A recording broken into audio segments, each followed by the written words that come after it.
स्वागत आप सभी का ब्रेकिंग न्यूज चैनल में एक बार फिर से। तो आइए जानते हैं देश दुनिया की तमाम बड़ी खबरों को। पर उससे पहले आपसे निवेदन है कि आप इस वीडियो को लाइक कर दें, शेयर कर दें ताकि हमारा हौसला बढ़ता रहे। देश में कोरोना संक्रमित मरीजों का आंकड़ा 38,48,449 के पार, अब तक 67,455 की मौत। जी हां, देश और दुनिया में कोरोना के केस लगातार बढ़ते ही जा रहे हैं। ताजा आंकड़ों के मुताबिक देश में अब तक 37,68,322 संक्रमण के मामले सामने आ चुके और एक्टिव केस 8,14,782 हैं, जिसमें से अभी तक 66,383 लोग अपनी जान गंवा चुके। वहीं इसके बीच अच्छी खबर ये भी है कि अब तक 29,76,920 संक्रमित मरीज ठीक भी हो चुके। दुनिया भर में कोरोना वायरस की वजह से कुल 8,65,239 लोगों की जान जा चुकी है, जबकि वायरस से संक्रमित लोगों की संख्या 2,60,60,264 हो गई है। इनमें एक्टिव केस 68,86,784 हैं और खुशी की बात यह है कि अब तक 1,82,93,171 लोग ठीक हो चुके हैं। चीन से तनाव के बीच सरकार का बड़ा फैसला, पबजी समेत 118 मोबाइल ऐप पर लगाया बैन। जी हां, केंद्र सरकार ने पबजी समेत 118 चाइनीज मोबाइल एप्लीकेशन पर बैन लगा दिया है। केंद्र सरकार के सूचना और प्रौद्योगिकी मंत्रालय ने बुधवार को पबजी समेत 118 ऐप्स पर प्रतिबंध लगाया है।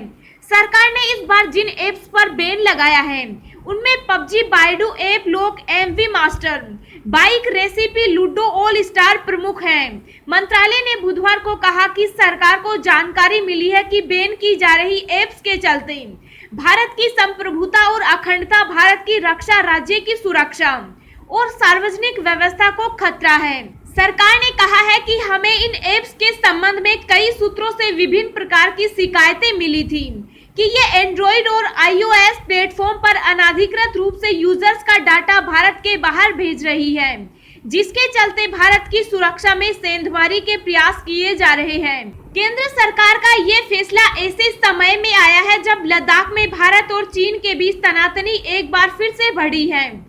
इससे पहले जून में चीन के साथ हुए तनाव के बाद सरकार ने कड़े कदम उठाते हुए टिकटॉक, हेलो समेत 59 ऐप्स पर बैन लगाया था। सरकार ने बताया था कि ये एप्लीकेशन देश की संप्रभुता और सुरक्षा के लिए खतरा है। दोस्तों, अगली खबर जानने से पहले आपसे एक रिक्वेस्ट है कि इस वीडियो को बनाने में मुझे बहुत ज्यादा मेहनत लगती है, तो इस मेहनत के लिए वीडियो को एक छोटा सा लाइक जरूर करें।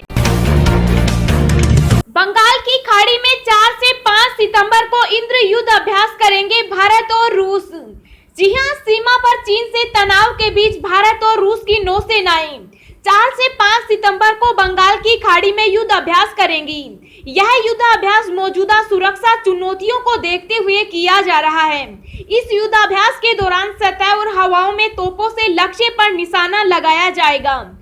भारतीय नौसेना ने हिंद महासागर में पहले से ही कई जंगी जहाजों की तैनाती की है। इसे इंद्र युद्धाभ्यास नाम दिया गया है। यह अभ्यास पहले रूस के व्लादिवोस्टोक में होना था, मगर कोरोना महामारी के चलते इसे टाल दिया गया था।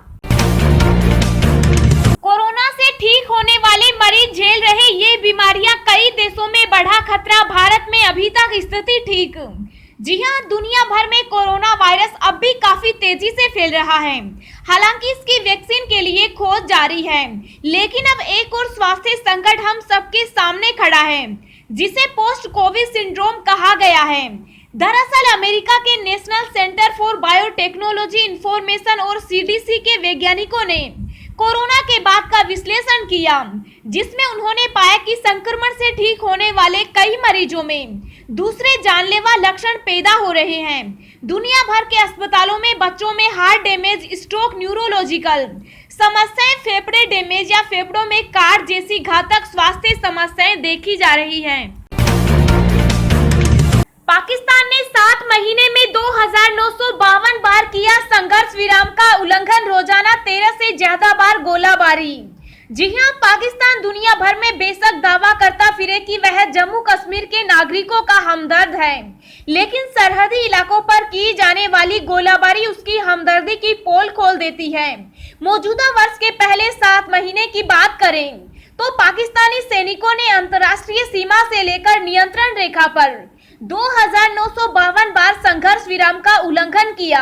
इसका मतलब है कि पाकिस्तान रोजाना औसतन 13 से 14 बार संघर्ष विराम का उल्लंघन कर रहा है। पीएम किसान सम्मान निधि स्कीम में यूपी ने रचा इतिहास, रिकॉर्ड 2 करोड़ 14 लाख लोगों को मिला फायदा। जी हां, मोदी सरकार की सबसे बड़ी किसान योजना का सबसे ज्यादा लाभ उत्तर प्रदेश सरकार ने उठाया। हम बात कर रहे हैं प्रधानमंत्री किसान सम्मान निधि स्कीम की। यहाँ पीएम किसान स्कीम के तहत 2 करोड़ 14 लाख से ज्यादा किसानों को लाभ मिला है, जबकि देश में इसके लाभार्थियों की कुल संख्या 10 करोड़ है। इसी तरह प्रदेश में 1 करोड़ 44 लाख किसान के क्रेडिट कार्ड पहले से थे, 12 लाख नए बनाए हैं। केंद्रीय कृषि मंत्रालय के साथ आयोजित एक वर्चुअल बैठक में इस बात की जानकारी सीएम योगी आदित्यनाथ ने दी है। SBI IRCTC credit card train ticket booking पर कैशबैक के साथ मिलते हैं कई फायदे, जानिए यहाँ। जी हां, आईआरसीटीसी ने एसबीआई कार्ड के साथ मिलकर नया branded contactless credit card RuPay platform पर लॉन्च किया है। इसके साथ ग्राहकों को कई फायदे मिलते हैं, जैसे कैशबैक, रिवॉर्ड पॉइंट और मुफ्त में लॉन्च में ठहरने की व्यवस्था। केंद्र सरकार आने वाले साल में हर टिकट की ऑनलाइन बुकिंग सह ब्रांड कार्ड से करवाने का लक्ष्य लेकर चल रही है।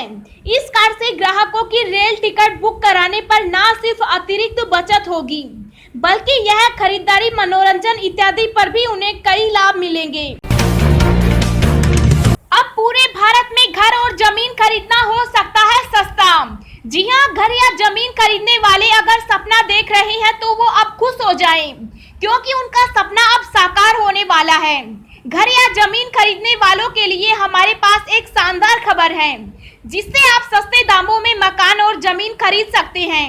कुछ समय पहले ही महाराष्ट्र सरकार ने आवासों के बिक्री विलेख दस्तावेजों पर स्टाम्प शुल्क घटाकर 3% करने का ऐलान किया और अब उसी के आधार पर आवास और शहरी मामलों के सचिव दुर्गा शंकर मिश्रा ने इसको सभी राज्यों में लागू करने की बात कही। इसे लागू करने के साथ ही आवास और शहरी मामलों के सचिव ने महाराष्ट्र सरकार की नीति की तारीफ भी की है। आवास एवं शहरी मामलों के सचिव दुर्गा शंकर मिश्रा ने संपत्ति के रजिस्ट्री पर स्टाम्प शुल्क घटाने के महाराष्ट्र सरकार के फैसले की तारीफ की।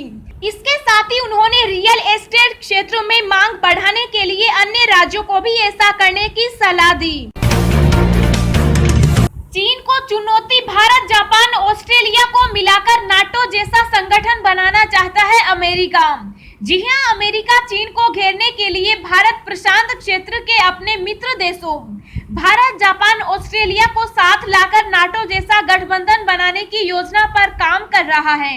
इस मुद्दे पर चारों देशों की बैठक दिल्ली में होने की उम्मीद है। साउथ चाइना मॉर्निंग पोस्ट की रिपोर्ट के मुताबिक अमेरिका के उप विदेश मंत्री स्टीवन बीगन ने सोमवार को कहा, हमारा लक्ष्य इन चारों देशों के साथ दूसरे देशों को मिलाकर चीन की चुनौती का सामना करना है। भारत प्रशांत क्षेत्र में मजबूत संयुक्त सैन्य तंत्र की कमी है। इस क्षेत्र के पास नाटो या यूरोपीय यूनियन जैसा कोई मजबूत संगठन नहीं है। जब नाटो की शुरुआत हुई थी तो बहुत मामूली उपेक्षाएं थी। शुरू में कई देशों ने नाटो की सदस्यता लेने के बजाय तटस्थ रहना चुना था, लेकिन अब स्थिति बदल चुकी है। US India strategic partnership forum को संबोधित करते हुए भारत में अमेरिका के पूर्व राजदूत रहे रिचर्ड वर्मा के साथ ऑनलाइन चर्चा के दौरान उन्होंने यह भी बताया कि इस तरह का गठबंधन तभी होगा जब दूसरे देश अमेरिका जितने प्रतिबद्ध होंगे। अब हम आपको अगले 24 घंटों के संभावित मौसम पूर्वानुमान के बारे में बता रहे हैं। अगले 24 घंटों के दौरान मध्य प्रदेश, पूर्वी राजस्थान, उत्तराखंड, हिमाचल प्रदेश, दक्षिणी आंतरिक कर्नाटक के शहरों में मानसून व्यापक रूप से सक्रिय रहेगा। इन भागों में मध्यम से भारी बारिश के आसार हैं। पश्चिमी राजस्थान, पंजाब, हरियाणा, दिल्ली, पश्चिमी उत्तर प्रदेश, जम्मू कश्मीर, पूर्वोत्तर भारत, छत्तीसगढ़, महाराष्ट्र और तमिलनाडु में कुछ जगहों पर हल्की बारिश के साथ एक दो स्थानों पर मध्यम बौछारें गिर सकती हैं। पूर्वी उत्तर प्रदेश में भी छिटपुट वर्षा के आसार हैं, जबकि गुजरात में मौसम मुख्यतः शुष्क रहेगा।